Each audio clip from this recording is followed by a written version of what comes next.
Nicola Sturgeon will find negotiating EU membership for an independent Scotland incredibly difficult, as Brussels will not want another Greece joining the bloc, an economist has claimed in an exclusive interview with Express. On January 1, the post-Brexit transition period expired, meaning EU rules no longer apply in Britain. It is a new chapter for the country's national history, but not everyone in the UK has given up on EU membership. Despite Prime Minister Boris Johnson rejecting her independence demands, Scottish First Minister Nicola Sturgeon wants to hold a second referendum in the spring of 2021.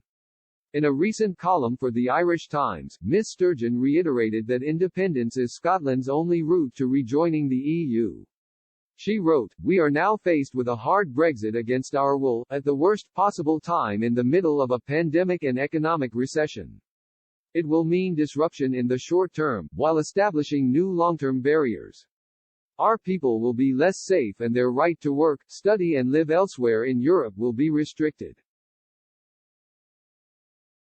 This includes the loss of Erasmus, which saw more than 2,000 Scottish students, staff and learners use the scheme each year.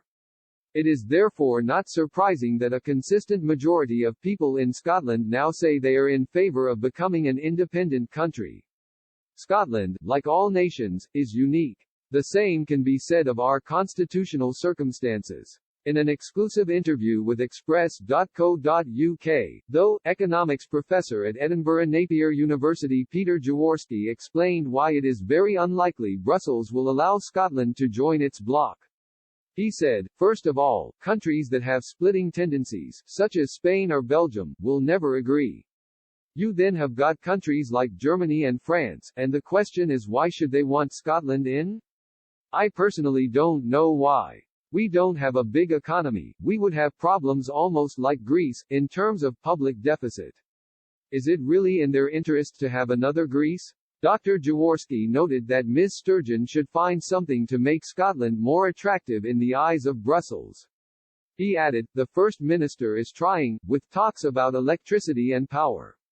But do we have it now? Can we sell it? Who is going to invest in this? We don't even have money to invest in the buses.